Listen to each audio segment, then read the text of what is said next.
Oh, now that is really clever. There have been recent promotions of the DJI Air 3 on the DJI website. Are you thinking of getting one? Or do you have one already? If so, then you're going to want to watch this, as these filters from Freewell will really help you get the most out of your investment. Stop covering up their logo! In this video, you'll learn about the game-changing feature that solves one of the problems with the Air 3 that's certainly been bugging me since I got it. I'll also cover the simple solution to a specific DJI bug that's affected many users of third-party filters for the Air 3. Now, I think Freewell must have made a mistake or something. They sent me 2 sets of filters to try out, which is weird because this is a relatively small and new channel. But hey, I'm not going to complain. Now, unlike some other companies I've been approached by, they didn't insist that I say anything specific. Just an honest, forthright review that resonates with my viewers.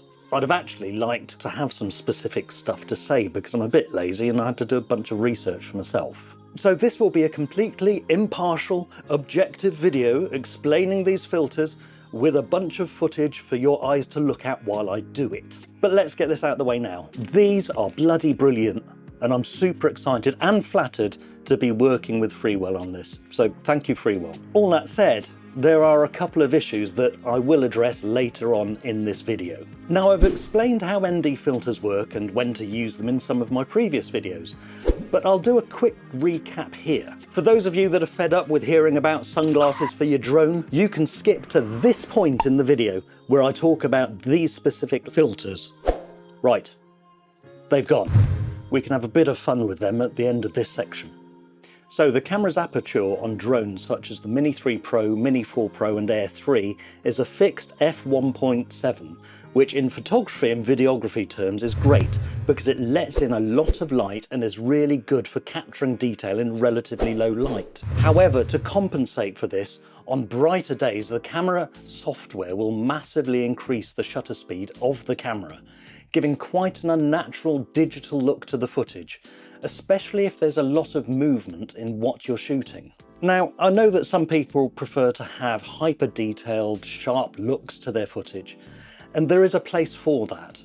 But if you're trying to get a more cinematic, natural look to your video, then you're going to need to use these neutral density or ND filters. These filters restrict the amount of light hitting the camera sensor, which in turn means that you can significantly lower the shutter speed. In auto mode, the camera will just naturally calculate and apply a slower shutter speed. Or if you're shooting in pro mode, you can dial that shutter speed down yourself. The sweet spot for the shutter speed should be about twice that of your frame rate, often referred to as the 180-degree rule. For example, I generally shoot at 30 frames per second, so I set my shutter speed to 1/60. Choose an ND filter that's appropriate for the brightness of the day. In general, I use an ND32, but on very bright days, I might step this up to a stronger ND64 or even 1:8. If shooting at dawn or dusk, I'd step down to an ND8, and for night flight, would probably just stick the stock lens protector on that comes with the drone. Higher strength ND filters, such as the ND1000 or even 2000, are generally used more for slow shutter speed photography or for slow motion videography. Now, there are light pollution and snow or mist effect filters you can get for shooting at night, but that's for another video. Freewell. Here's a quick demonstration of the motion blur effect, using no ND filter on the left and an ND64 on the right. You can see here that if we stop the video, on the left-hand side there's virtually no movement in it, whereas on the right we get a nice bit of motion blur. Right, that's the boring bit out of the way.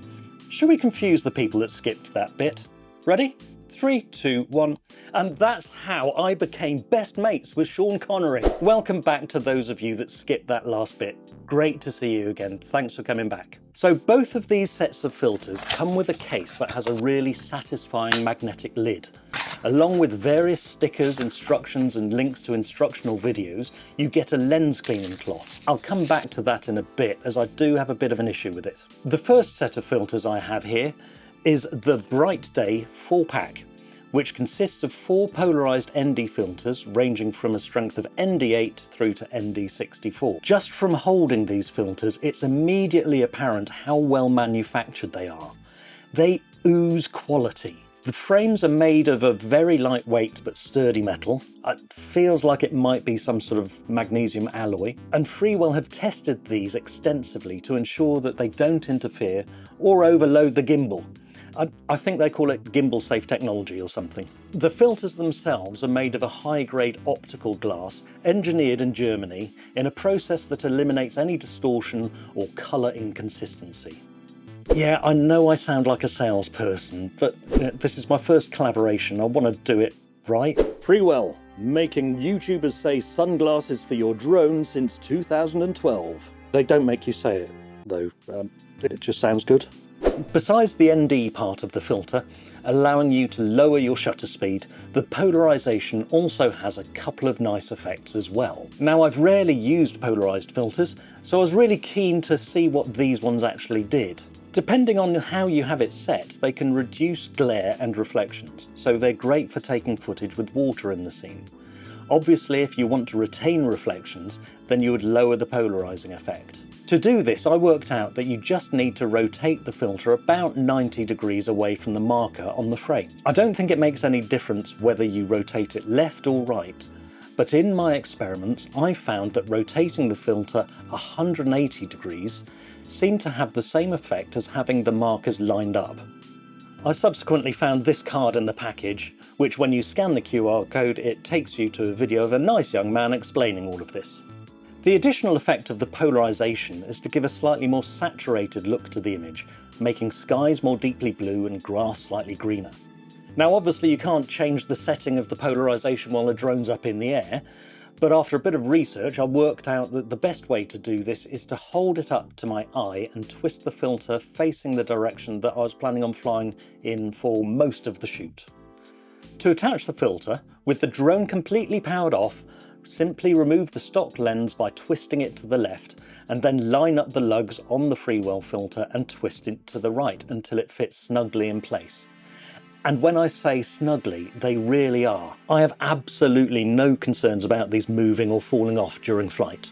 Now this is important. When changing filters or adjusting the polarization angle, always have the drone completely powered down. Otherwise, you may get this warning when you are flying. I'm sure it says on a website somewhere, and there are a few Reddit and DJI forum posts about it, but I think this happens because the gimbal on the Air 3 is extra sensitive and fiddling about with the filter just confuses it if you leave it switched on and start changing them around and stuff. If you get this warning, it will prevent you from doing some specific things, such as panoramic photos. So, before changing or adjusting, switch the drone off, do what you need to do, and then power it on again, and allow it to go through the gimbal self-calibration process.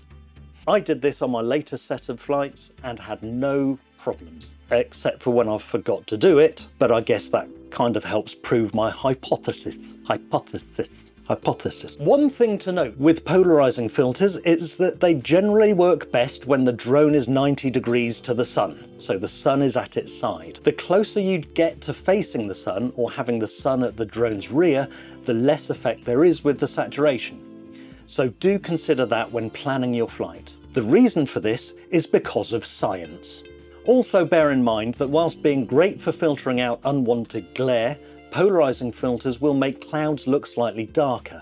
This is great for getting better detail without the clouds being blown out, but you may have to do a little bit of fiddling with your exposure settings to get the desired look in your video. Now before we move on, if you have found any of this useful so far, please do consider subscribing. And for these filters, and indeed any other Freewell products, please use the link in the description to go and have a look. It just tells Freewell that you've been watching this video, and that if you do buy, then I may get a few pennies from that, which will go 100% towards supporting the channel. Thank you very much. And for those of you that say I'm a Gen X traitor and a corporate shill, if Johnny Rotten can sell butter, then I think this is okay, isn't it? Right, the DJI Air 3 has two lenses. One normal lens down the bottom here, and one 3x optical zoom lens. The normal lens is the one that is normally found on the Mini 3 Pro or the Mini 4 Pro. The zoom lens is a great way to get closer to your subject, which is very useful given some of the restrictions on where you can fly the Air 3, especially in the UK. But one annoying thing is that you can't continuously record and swap between them. You have to stop recording, switch to the 3x zoom, and then remember to start again. As regular viewers of the channel know, I've been caught out by this and forgotten to press record on more than one occasion. Always press record. This is the second time I've done this. Hopefully DJI will fix that with the Air 3S or whatever the new iteration of it will be. The other niggle I have is that whilst the main lens has an aperture of f1.7, the 3x zoom has an aperture of f2.8. So this means that it lets significantly less light in. So every time you change between them, you have to alter your exposure. You would have thought that DJI could have come up with some sort of software update to actually compensate for that. This next set of filters solves this issue. This is the Freewell Split ND 4-pack and it's bloody clever. Each filter has a separate piece of glass for the standard lens and the 3x zoom lens. As you can see here, the ND rating for the zoom lens at the top is half the strength of the one at the bottom. This effectively compensates and balances the light reduction for the changing aperture between the two. And whilst you still have to stop videoing to switch between them, there is less need to fiddle about with any exposure settings, as Freewell have specifically calibrated these filters to compensate. And less fiddling about means less interruption to your creative flow. Or for me, it means that there's less chance of me forgetting to press record. Theoretically, at least. So on each filter, you're effectively getting 2 separate filters. So in this pack, that makes 8 filters. So while the cost of the pack may seem fairly high, you do have to bear this in mind. You're getting twice as many filters as you think. Now to the bit that has annoyed me. Freewell includes a lens cloth with their filters, which is great because you always have to give your filters a clean whenever you've been handling them, and especially before takeoff. In this Mini 3 Pro set, the lens cloth fits perfectly. But the cloth they supply with the Air 3 filters is just a bit, well, too big. First world problems, I guess, and nothing a pair of scissors can't solve. Oh, wait a minute. All right, just do that then. Thanks again to Freewell for supplying the filters. If you're considering buying these or any Freewell products, then there are links in the description. I promise you won't be disappointed. Bye.